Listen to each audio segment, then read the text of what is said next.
6 months before his passing, the world's most beloved sensei of on-screen wisdom slipped away from prying cameras and convened a small circle of cast and crew to unspool a story that had circulated in hush for nearly 2 decades. Pat Morita, forever immortalized as Mr. Miyagi in The Karate Kid, leaned forward, voice soft but insistent, and framed the question no one had ever answered on record. What really happened the day his character performed the legendary wax-on, wax-off lesson on set? For years, fans speculated about improvisation, martial arts authenticity, and on-set tensions. But Morita's confession would upend every rumor and rewrite the narrative of the 1984 classic. Appreciate the gravity of that moment. Rewind to early 1984, when a relatively unknown Japanese-American actor was cast as the stoic handyman turned mentor. The production schedule was brutal, with long Pacific Palisades sunlit days compounded by the demands of teaching a 20-year-old Ralph Macchio both character nuance and credible block-and-strike technique. According to insiders, tensions crackled through the walls of the soundstage. Macchio's eagerness sometimes veered into overzealousness, and Morita's methodical delivery of Miyagi's calm precision clashed with the young actor's frenetic energy.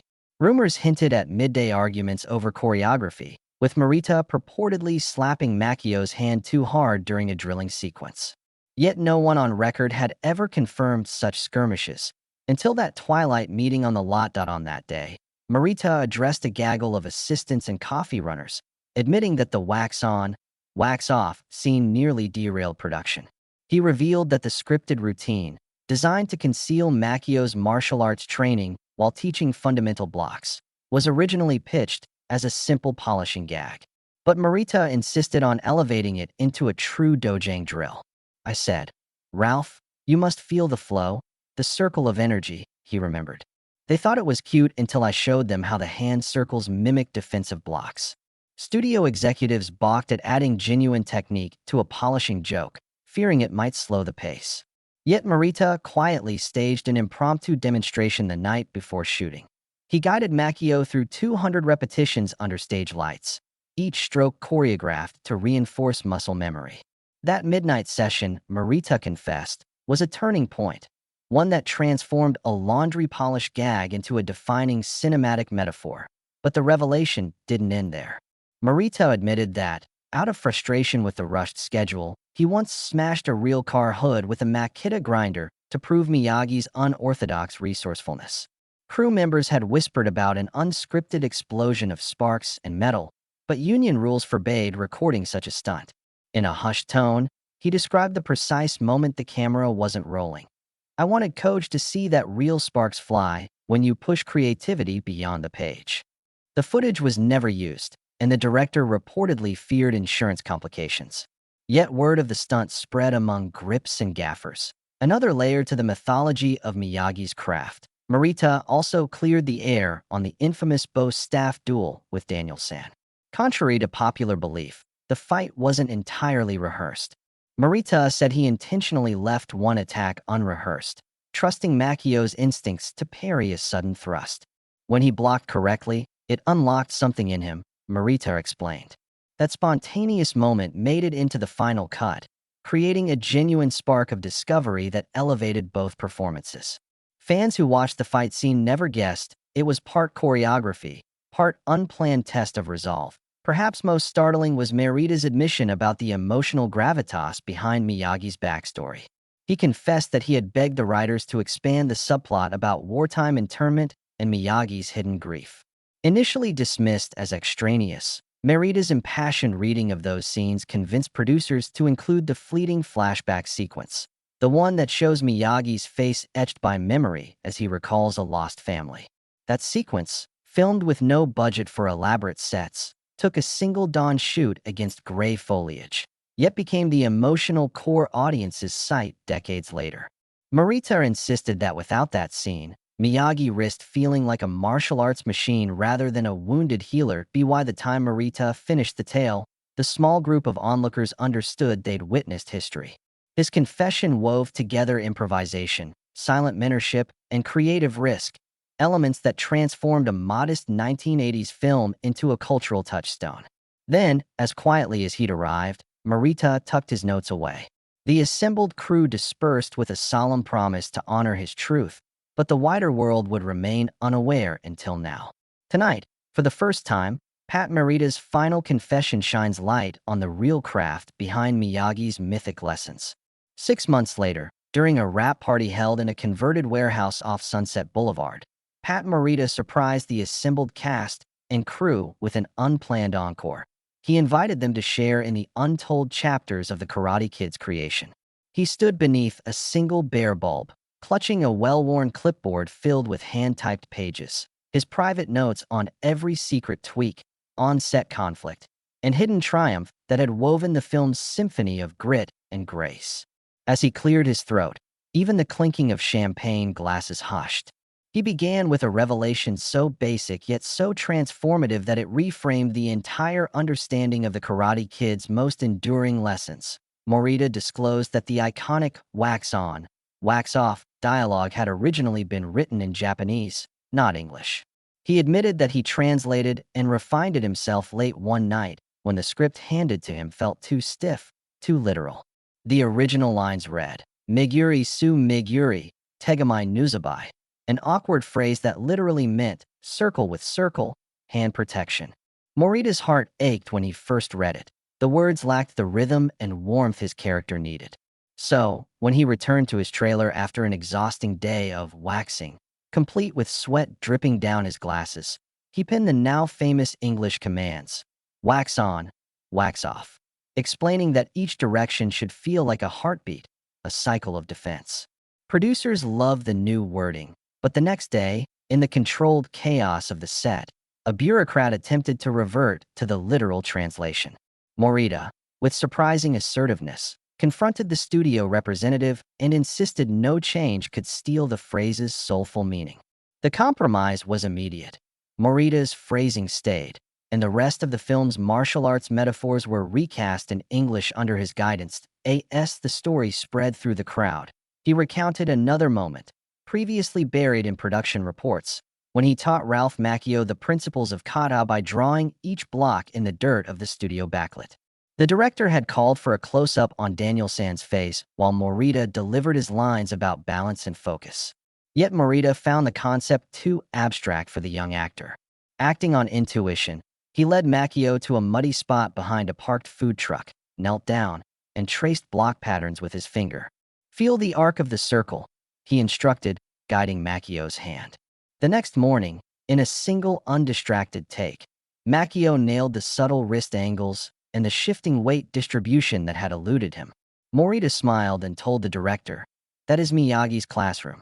The scene shot perfectly, and that off-camera lesson became a foundation for Macchio's growth, earning him the confidence to carry the film's emotional center. Morita's voice then deepened as he described the project's most fraught conflict, a battle over the film's musical identity. Original composer Marvin Hamlish had recorded a sweeping orchestral score meant to underscore every triumph and setback. However, Morita felt the music often spilled into melodrama, diluting Miyagi's quiet strength. Late one evening, after a long day on set, Morita slipped into the editing room. He queued up the Peaceful Waters theme on a reel-to-reel player and let it run as he watched the paint the fence montage. He realized the piece, while beautiful, pulled too audibly at the heartstrings. He spoke to the music editor, a dear friend, arguing that the sequence needed only natural sound, the scrape of paintbrushes, the slap of boards, interlaced with Morita's guiding voice. The next morning, the entire crew watched in stunned silence as the montage played without orchestration, just Miyagi's calm instructions and the rhythm of Daniel's brushes. That edit stayed in the final cut, and Morita maintained that the absence of music was the film's most potent instrument. Finally, Morita confessed a personal regret, the omission of a scene set in Okinawa that he had fought to include.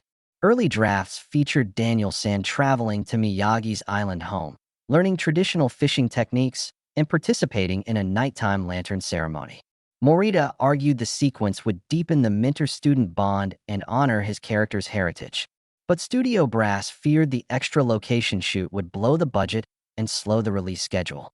Morita accepted the cut, but never stopped campaigning for those moments to appear, even threatening to resign in protest. Though he stayed, the memory burned. Now, in front of colleagues whose eyes glistened with empathy, he vowed to resurrect that lost footage in a future director's cut. He spoke of returning to Okinawa to film Daniel's reunion with Miyagi's extended family, promising a final, complete chapter of their journey. When his confession concluded, the warehouse erupted in applause, tears, and stunned laughter.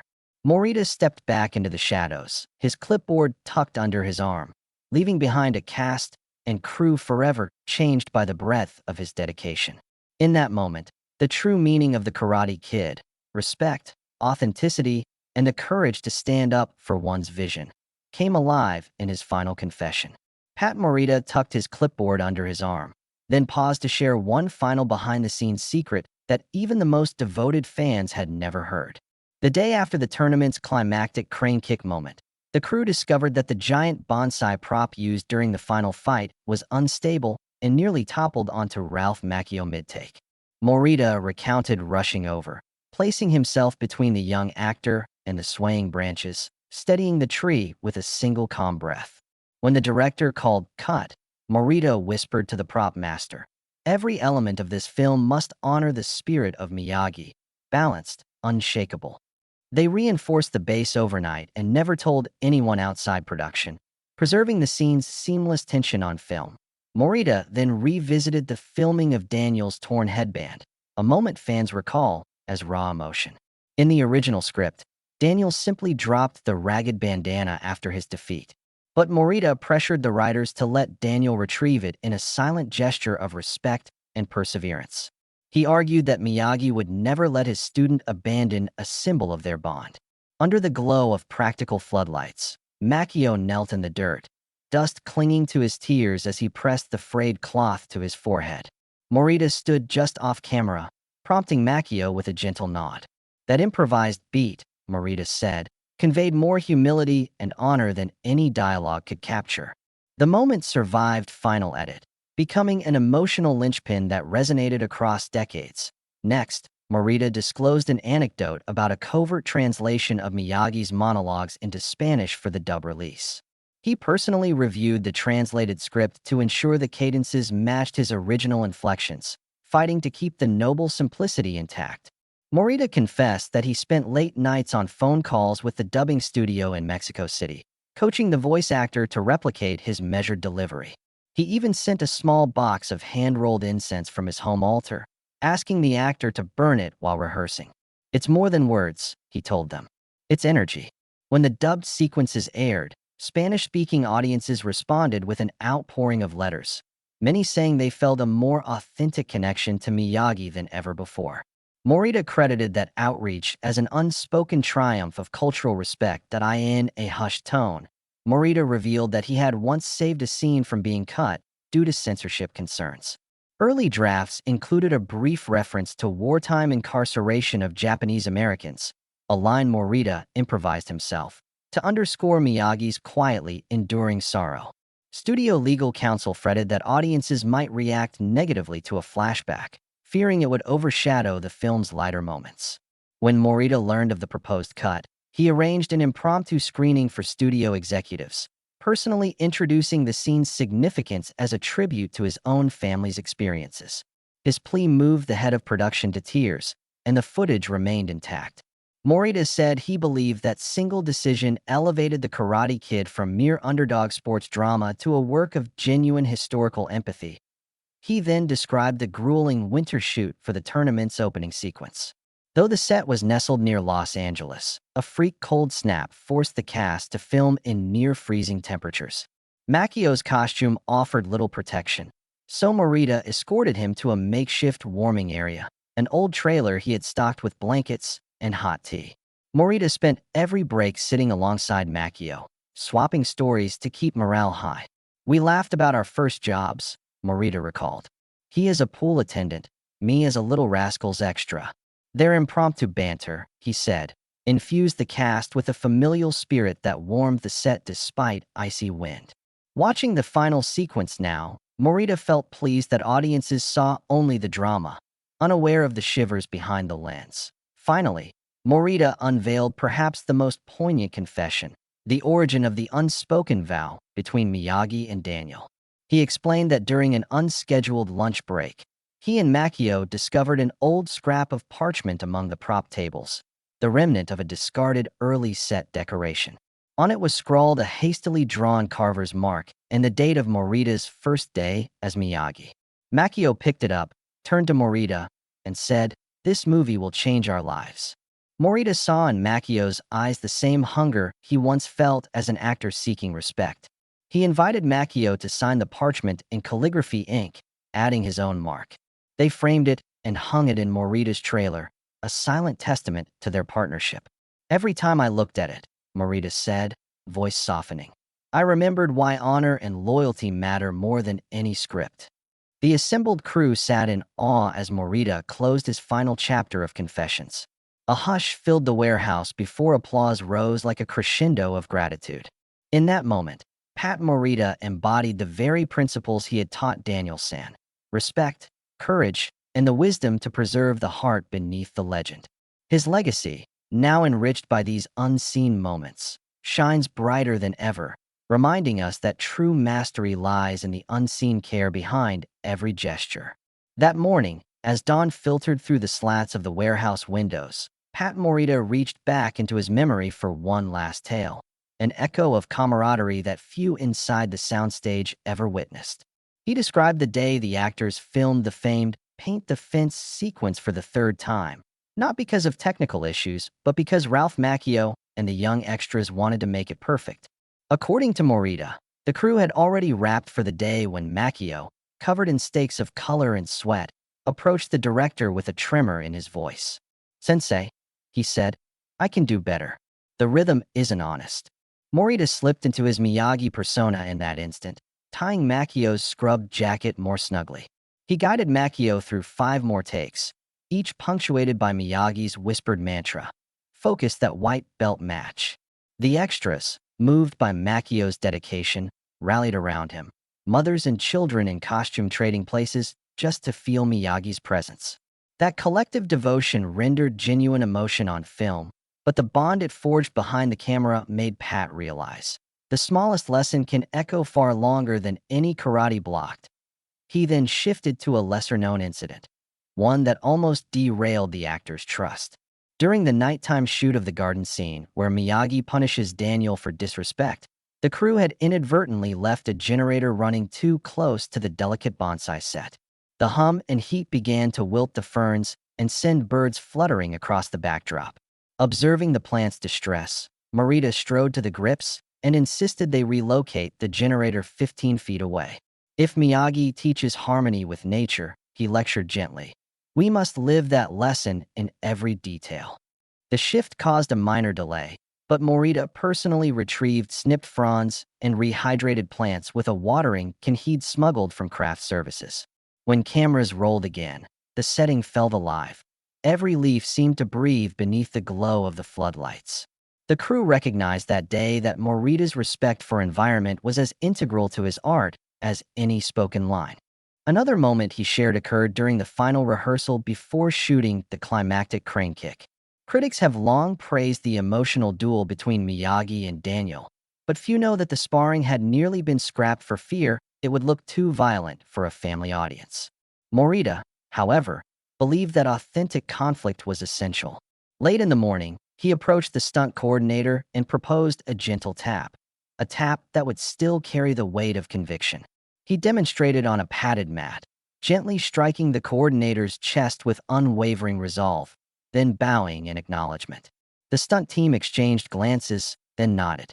They adapted the choreography to deliver a respectful, yet meaningful test of Daniel's courage. That negotiated compromise allowed the crane kick to unfold with dramatic resonance, preserving the film's PG rating while honoring Miyagi's solemn code of conduct. Morita's final confession involved an exchange few had seen, a personal conversation with the film's composer on the eve of the premiere. Marvin Hamlish, uncertain whether a piano motif might undercut Miyagi's stoicism, asked Morita to consider removing an elegiac riff from the theme. Morita invited Hamlish to his trailer, where he brewed tea and listened to the score through vintage headphones. As the melody swelled beneath the opening credits, Morita closed his eyes, imagining audiences 30 years hence. He then urged Hamlish to retain the haunting piano chord, but to weave it subtly under the end credits only. "Let it be a whisper," Morita said. A final gift from teacher to student. Hamlish took the advice to heart, and the restrained piano entered the theatrical cut only at the film's close. An echo that still stirs tears when the credits roll. With that last story concluded, Morita folded his notes and allowed silence to descend once more. The warehouse contained an audience transformed by the weight of these private recollections. In that golden hour, the spirit of Miyagi transcended celluloid and cast, reminding everyone that the film's enduring magic arose from gestures both grand and intimate, each shaped by a master who knew that true wisdom often lies hidden in unseen moments. In the days after that warehouse gathering, Pat Morita's stories echoed through every corner of the studio lot. Crew members recounted his improv drills over coffee, actors bookmarked his anecdotes in their scripts, and the script supervisor added his notes to her binder. Yet Pat had one final confession hidden in a weathered journal. A personal account he felt the world deserved to hear. He described secretly recording Miyagi's closing monologue long before it hit the screen. Late at night, after principal photography ended, he stepped onto the darkened set and delivered the entire speech in Japanese, drawing on memories of his own father to infuse each word with quiet power. Though the takes never rolled, he stashed the tape in archives, and years later, it surfaced as a hidden feature on a special edition release, offering fans Miyagi's heartfelt words uncut. Morita then revealed how he reshaped the diner test by scribbling a new line. "Man who catch fly with chopstick accomplish anything," on a napkin between takes. The director agreed to film his face delivering the phrase, capturing the gentle spark behind Miyagi's challenge. That improvised moment became a signature lesson, encapsulating the film's core message of patience and possibility. He also shared the story of his good luck charm, an old toy crane pendant his mother had given him in childhood, which he secretly slipped into Miyagi's costume. He believed the amulet grounded his character's spiritual logic, a subtle detail that audiences never questioned, but that Morita carried proudly through every scene. Perhaps most surprisingly, Pat spoke of pressing for a small flashback of wartime hardship that briefly appears in Miyagi's memories. Originally cut to save time, he insisted on including the sequence as a tribute to his own family's internment. He screened the rough footage for anxious producers, describing its significance until they relented. That fleeting glimpse of grief now stands as the emotional anchor for Miyagi's silent strength. Morita recounted an unforgettable night before the premiere when he slipped a typed resignation letter into director John Avildsen's pocket, his safeguard against a vision derailed. He never mailed it, but kept the proof of his devotion until Avildsen returned it decades later with a hand-penned apology. Today it rests under glass with other film artifacts. Finally, he discussed the training behind the final crane kick. While a double initially tested camera angles, Morita quietly coached Ralph Macchio in a nearby dojo, fine-tuning every muscle and breath until Macchio achieved the height, form, and exhale that made the scene soar. Only once Macchio mastered the move did Morita agree to shoot with the lead actor alone, ensuring the climactic moment carried both authenticity and safety. Morita also recounted teaching Macchio the traditional Okinawan breath technique known as ibuki, a focused mouth click that centers mind and body.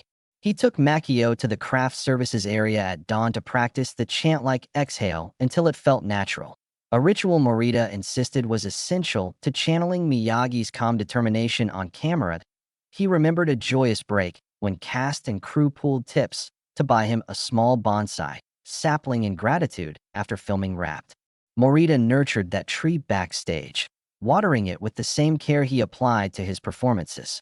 Years later, he donated the bonsai to a Japanese garden in Los Angeles, ensuring its growth mirrored the film's enduring legacy. Before retreating from acting, he recorded a series of private video diaries, unseen outside his family, in which he shared life lessons. Wax on, wax off is not merely for paint. It's for every moment in life. Keep your edges sharp, surfaces smooth. These recordings have become treasured heirlooms, glimpses into the compassionate wisdom behind Miyagi's legend. He even lobbied to preserve the film's original aspect ratio for international screenings, urging distributors to avoid cropping even if it required additional prints. Morita argued that integrity of vision mattered as much as any karate discipline. His insistence ensured audiences everywhere experienced the movie as he intended. As Pat Morita placed his journal into a worn satchel, his cast and crew family realized they had witnessed the unseen art that made Miyagi more than a fictional mentor. In sharing these private revelations, Morita delivered one last lesson in respect, devotion, and the courage to stand up for one's truth. His words faded into the early morning hush, but their echo remains an enduring gift to the film and all who follow in its path.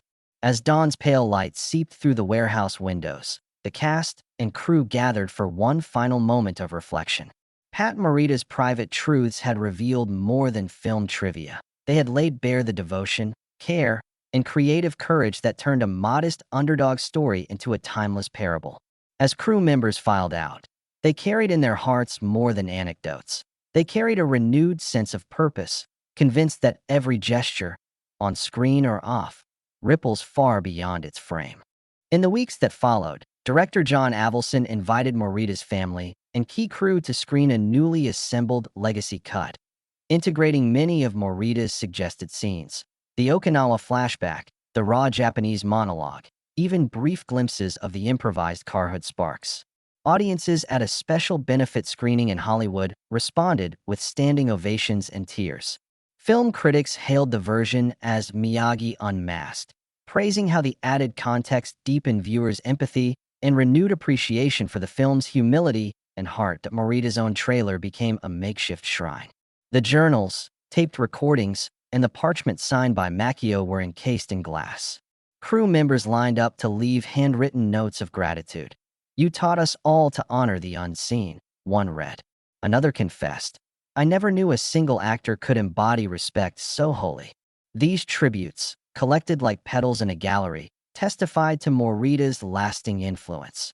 Proof that true mastery lies not in flamboyant action, but in the quiet insistence on authenticity. Beyond the lot, Morita's stories sparked wider conversations in film schools and acting workshops. Educators cited his midnight script revisions as examples of an actor's right and responsibility to shape their character's language. Film students studied his insistence on ethnographic sensitivity and dubbing as a model for cross-cultural respect. Martial arts instructors incorporated his principles into seminars, teaching that wax on, wax off served as both physical drill and meditation on focus and adaptability. Morita's legacy transcended genre and generation, touching disciplines as diverse as cinema, music, education, and mindfulness. In interviews, Ralph Macchio spoke of how Morita's mentorship extended long after cameras stopped rolling. He recounted receiving handwritten letters from Morita during his own early TV career, letters that echoed Miyagi's wisdom, patience, focus, and respect. "These are your true tools." Macchio kept the letters in a cedar box alongside his first crane kick photograph. "Pat's guidance shaped not just my performance, but my life," Macchio said. Their bond, forged through improvised lessons and shared cups of tea, became emblematic of the film's deepest truths. Even Pat Morita's family embraced the revelations with warmth. His daughter, Christina, organized a traveling exhibit titled Lessons from Miyagi, featuring original props, journals, and video excerpts of his final confessions. The exhibit toured community centers and cultural festivals in Los Angeles, New York, and Okinawa, fostering intergenerational dialogue about heritage, respect, and creative integrity. Visitors left messages honoring Morita's memory. "He taught me to protect nature's balance," wrote one. "He showed me that every small act can carry great meaning." Penned another. On the 20th anniversary of Morita's passing, an annual award was established in his name, the Miyagi Prize for Behind-the-Scenes Excellence. Recipients have ranged from unsung script doctors who refine dialogue to stunt coordinators who ensure safety without sacrificing authenticity. Each year, the award ceremony closes with a reprise of Miyagi's Japanese monologue, reminding new generations that storytelling is as much about unseen craftsmanship as it is about spectacle. Ultimately, Pat Morita's final confession illuminated a universal truth. Art thrives when those who make it honor each other's humanity. Whether polishing fences or translating lines, each act of conscientious creativity leaves an indelible mark. The Karate Kid's legacy, once measured by box office returns and fan conventions, now glows in the quiet corners, trailers, editing rooms, rehearsal yards, where Morita's unseen lessons took root. His spirit endures in every actor who dared to speak up for authenticity, every crew member who tends to the smallest detail, and every viewer who finds wisdom in a simple stroke of waxed paint. As the last of Morita's confidences settled into legend, his belief resonated. True mastery is invisible, yet it shapes everything we see. In honoring his truth, the film, and all who cherish it, were forever transformed.